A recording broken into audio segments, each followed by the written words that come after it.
Ampiainet on käteen. Tää on oikeastaan aika nastaa. Ja siis se alkuun tulee se pisto, se tulee hetken Nastan tuntusta.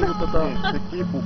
Semmonen niinku, se myrkky tulee sinne. Niin, mut sen jälkeen kun se myrkky alkaa vaikuttaa, niin sit se on se hyvä vaihe. Semmonen vähän lämmittävä olo. Lämmin semmonen turta vähän. Siihen tulee niinku, se veri oikein virtaa sinne alueelle. Niin. Se on Aina siinä. hyvyyden, kun tulee Voitko sitten katsoa hoitotoimenpiteen? Potilaat, missä ampiaismyrsky. Jos on hirveä tulehdus jostain haavasta esimerkiksi. Savukala, hei. Haavan viereen. Savukala. Pitäisikö tuoda? Ihan anana.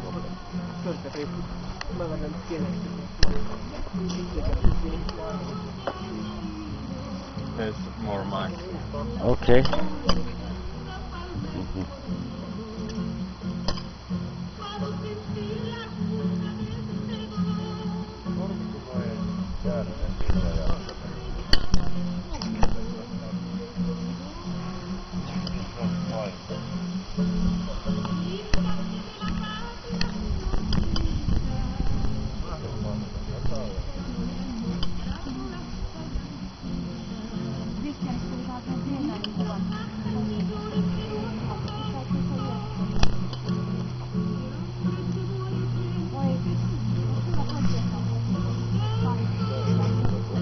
Sitä on kuva.